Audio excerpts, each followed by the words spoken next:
Hey everyone, if you are someone who's juggling 1,000 ideas in your head and hundreds of to do lists, I want you to check out Requisor. We have built Requisor to turn messy ideas into structured plans with milestones and tasks, and also having AI agents that help you execute on them. So check out Requisor. You got it. That's a really great way to explain that. A lot of people, they'll just understand, like, when they think of it, they just see the visual branding. They don't understand, that it is like the what you stand for, it's your values, it's the actions you take to like follow through on those. So then you would say the brand is like there's those three aspects, but then the brand encompasses all of those. That's kind of how you interpret it. Yes, the brand comprises of all three of those, and then there's a fourth dimension. So you look at it Okay. from my background is in science, so I think of everything Yeah. in terms of Yeah. you think of it as a volume. So on your x-axis you'll have your technical aspects, on your y-axis you'll have your value set, and on your z-axis you'll have your actions, right? Yep. But with that, there is another angle, which is the fourth dimension is that of time. Okay. Okay, the fourth dimension of your brand is going to be of time, that how consistently you are able to do these three things for a long period of time, and that's where things your brand starts to compound.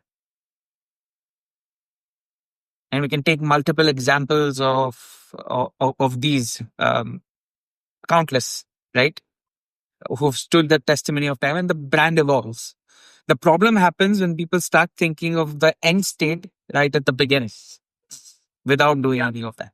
So it develops. What I'm trying to say is, and even if you know all of these things, the execution, again, in all these three aspects, X, Y, Z axis, in time, and on a long period of time, if you are able to execute, then you have a brand. Absolutely. Yeah. It's the consistency that is the key aspect. Yep. So it sounds like you have a really good understanding of branding and in a brand, like for like, as like a startup business, like we have other clients that we've worked with and they've been around for like hundreds of years and they haven't put any like focus or anything into branding until recently, like, until, they're kind of realizing how important it is. So where'd you go to like educate yourself on this? Like, how did you come to this understanding, like, for yourself? Well, most of it you learn on a daily basis, because branding and brands touch us every single day. Yeah. You see brands every single minute. Correct? Yeah. The computer that I am on right now, a Dell laptop, the Logitech webcam that I'm using, this Pilot pen is a brand.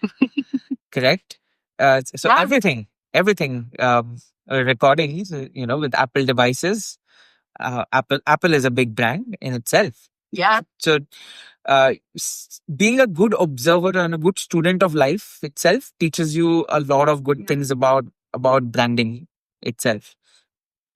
For example, Toyota, Honda, Okay.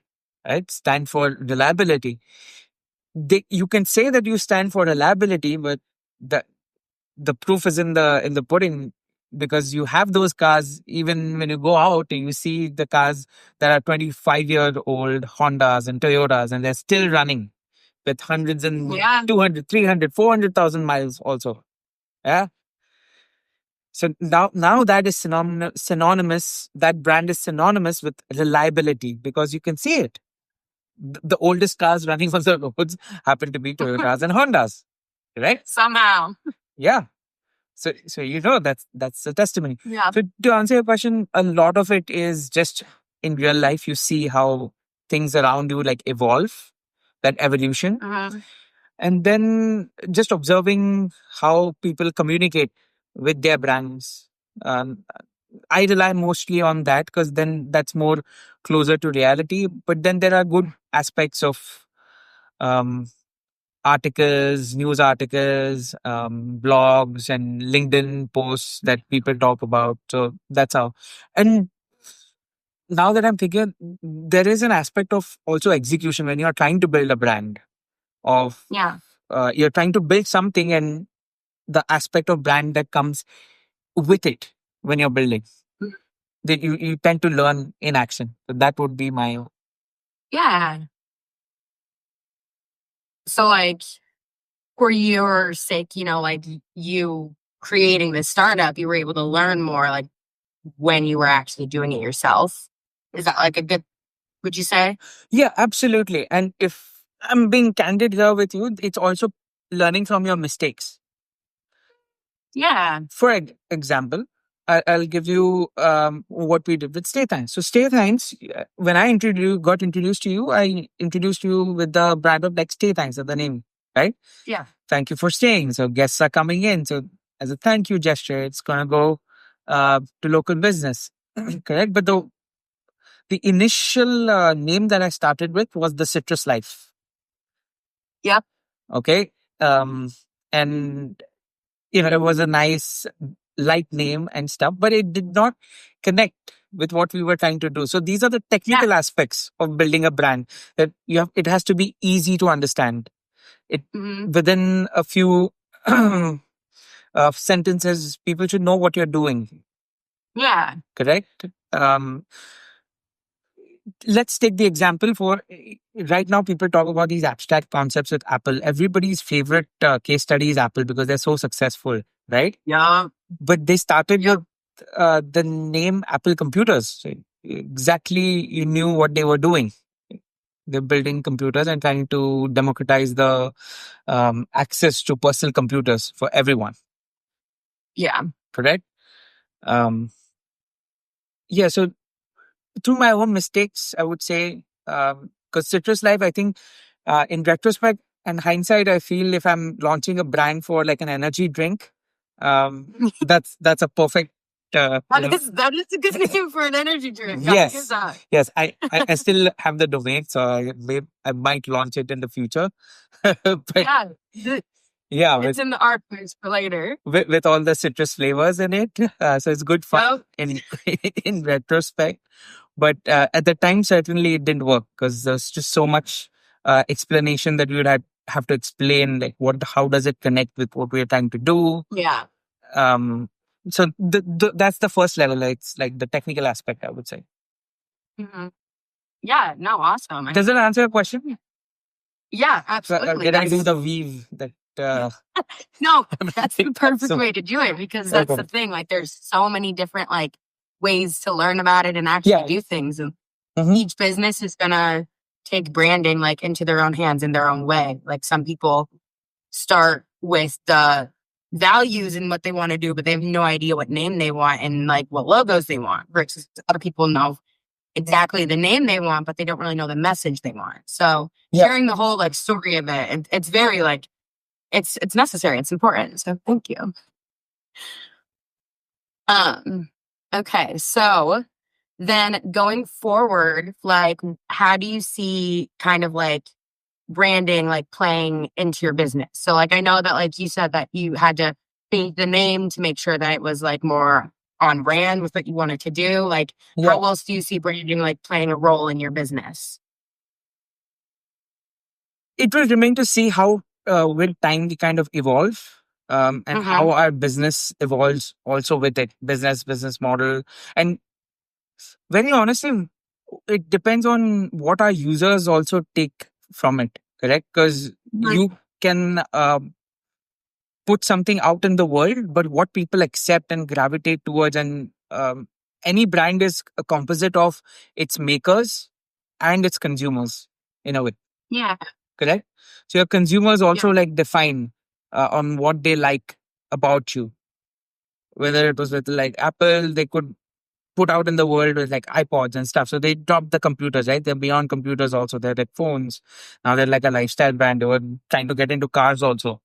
So yeah, it's where we kind of go. But ideally, I'd still like to stick to the basics of what I told you before. Is like the technical aspects of it might change, the name, design, symbol, but then what we stand for, and what we walk for, those three axes over the period of time should remain constant, given if we have good runway as a company, and a good adoptions from a large amount of people. Yeah. Yeah. I'm not. I'm sorry. I don't have a fancy answer for you for that, but that's Oh, just the you don't need reality. to be fancy. Don't you Yeah. worry. I mean, and that's great. It's also awesome that, you started with like your values and like with your mission. Yeah. Like you start with that and then you like worked your way up into like figuring out the brand that would work for you. But like that, like you knew that right off the bat. And like not a lot of people do. They like care so much about the consumers that they're just like, well, wait, I need to have like some type of identity incorporated into this, like a personality for the brand. So I think I think it's amazing that you've done that to start with and you like have that core. Thank you. That's good feedback for us, but it will evolve. And as I said, that the fourth axis, time will tell, because now we have a nice and great channel partners with um, short-term rental stays and home stays. That's why we have stay as a part of the name in it. With for a certain different product line, we might go with a different name that better suits um, Mhm. that that channel, or there's difference to like naming, but the more easier it is to understand. I believe in the functionality, at least at the start of the game, when you're trying to get Yeah. users.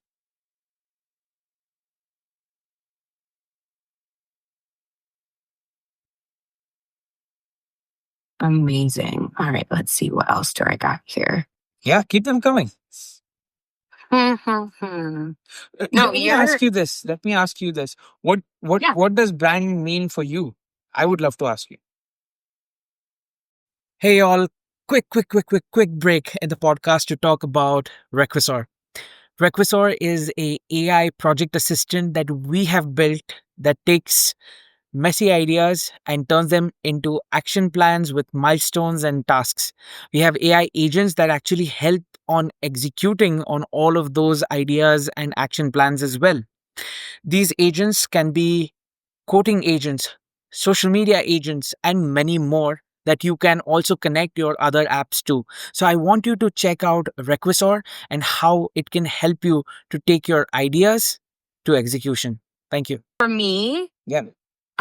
so it's actually really interesting. So I've been doing, you know, a lot of research for this like project that we're doing. And it's kind of crazy how it's evolved over time. Like it started as this like the original concept of branding came from like branding like animals and branding like wine bottles, like ownership. Like it was Oh, for actually, man, yeah, that's how. Okay, I know what you're trying to say. Yes. yeah, it was like a trademark, like ownership, Yeah.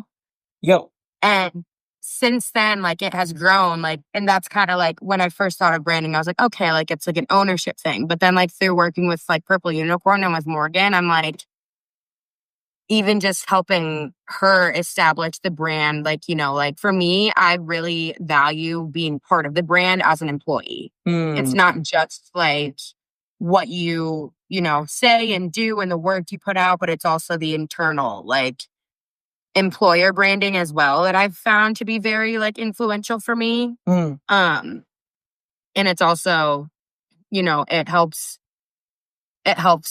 create a stronger brand identity when like the employees and the people involved care about the mission and the values as well.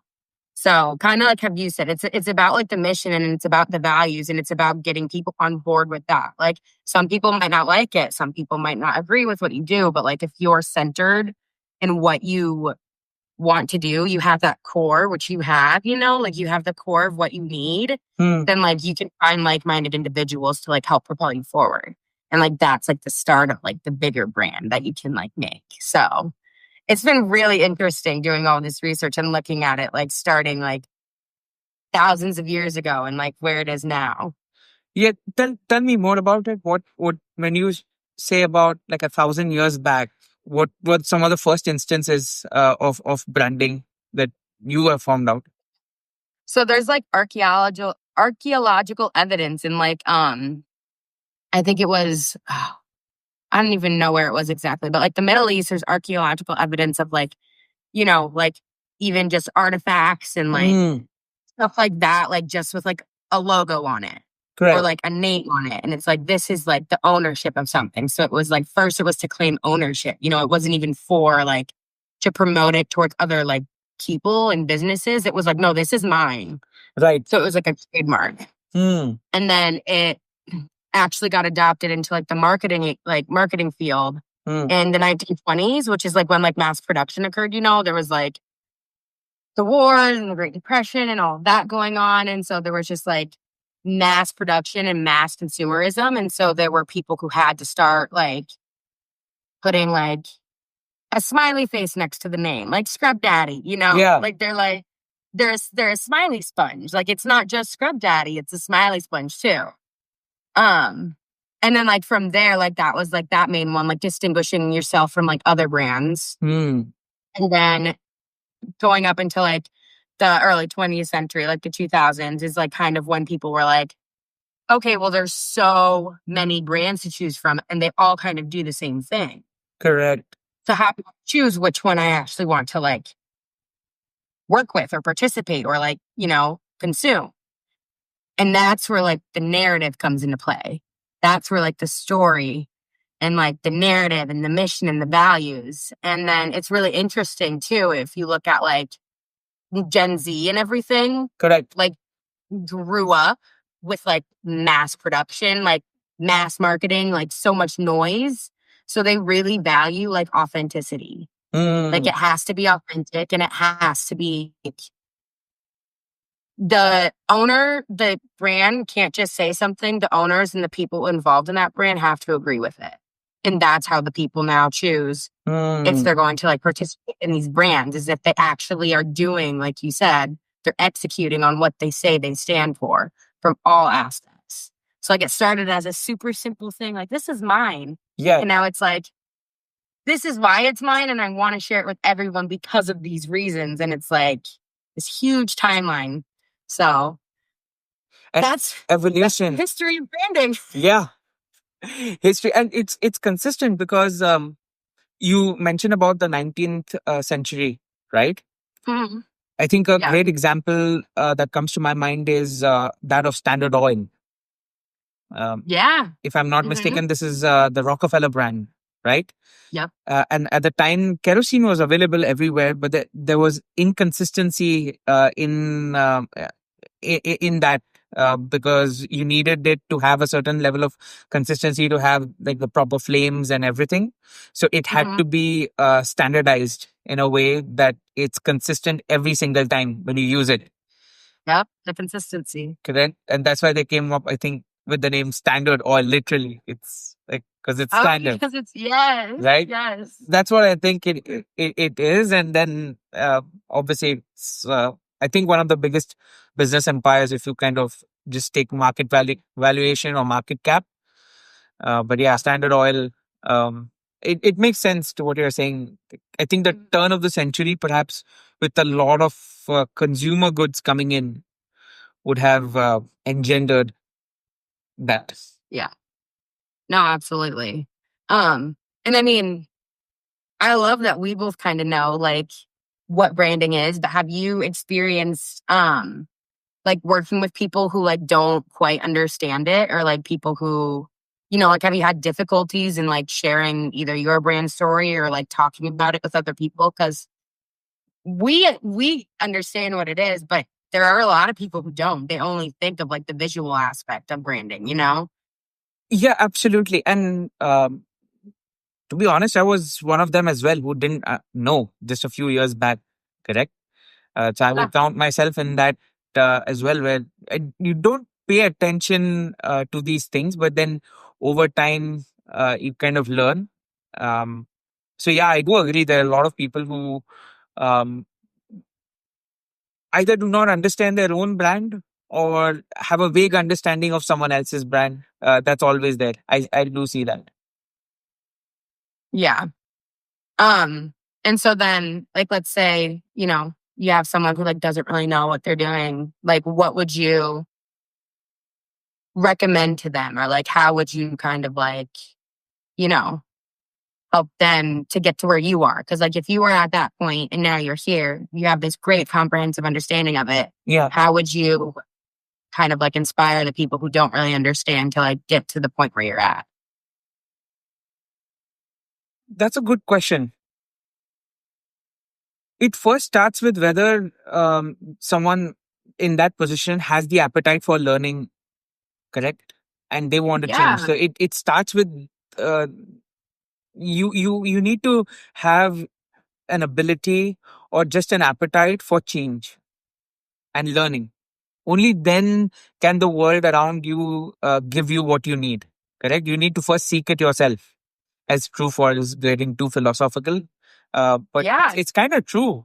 Otherwise, No. you can give advice to people around you on, hey, you could do this with your brand or change this in your name or font, and perhaps it should be named different.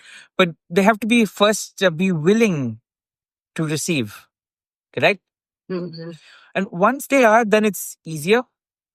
Uh, a lot of the times, people hang on to certain things a little too tightly.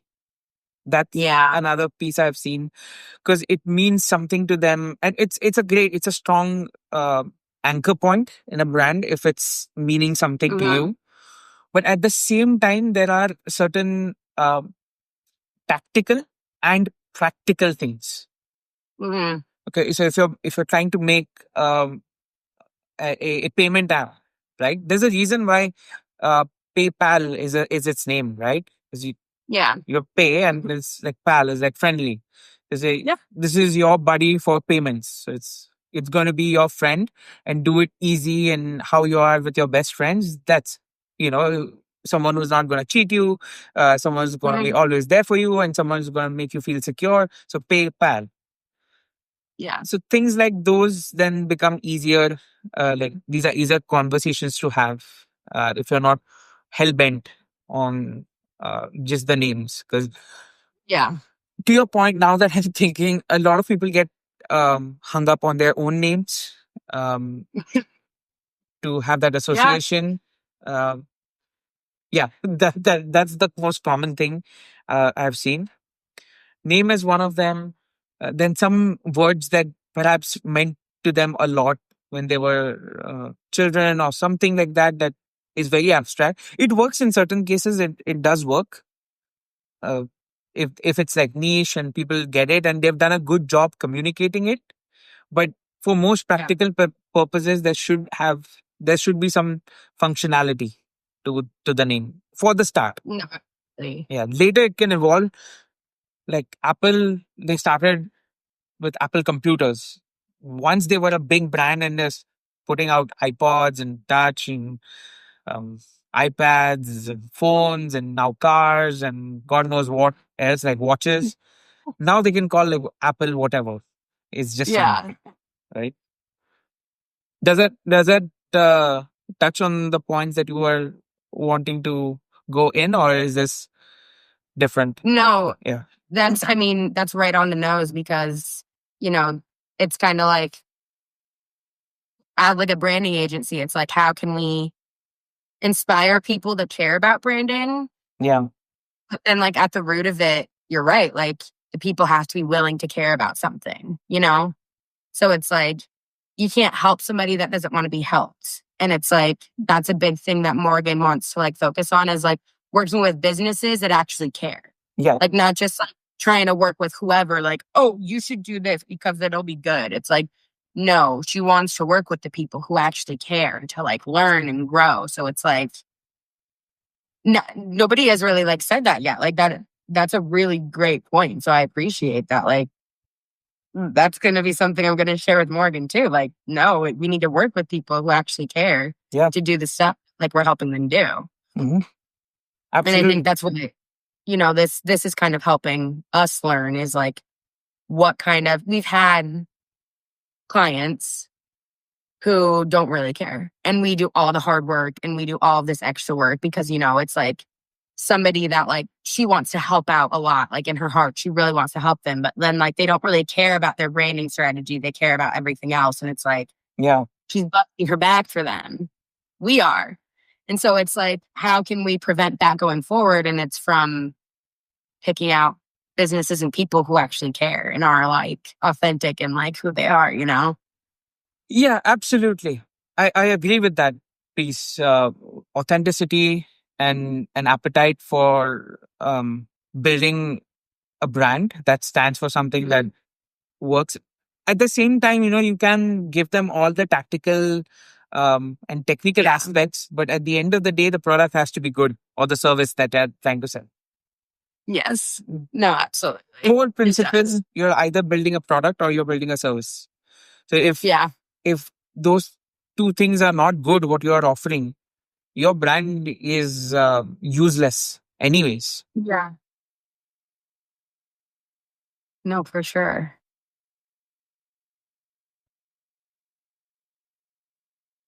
Awesome. I mean, that's kind of like all I have. Just Okay. it was just background information, just some general knowledge. Like I said, I really appreciate it. This really gave a lot of insight. And I was really I know you were so busy, but I was really hoping to talk with you because I knew that you would just be so insightful about this stuff. Oh, thank you. I'm so flattered, first of all. But thank you, and thank you for your patience also. For just I was a little belly in a lot of things. I'm just coming and seeing the light at the end of the tunnel. So thank you for your patience. Oh, of course. Of course. I'm glad we got to fit this in. Wonderful. Well, anything else on your end? I'm good over here though. No, I'm good. Oh, this was for you. Whatever you need, and if there's anything else that you need, just let me know. Next week also, I might have some time. If you need anything additional from my end. Perfect. Thank you. I really appreciate it. All right. Take care. Have a fantastic weekend. Yeah. All right. Yes, Bye-bye. hopefully I'll see you again soon sometime. Absolutely. Absolutely. All right. All right. Bye, Naveen. Bye. Take care.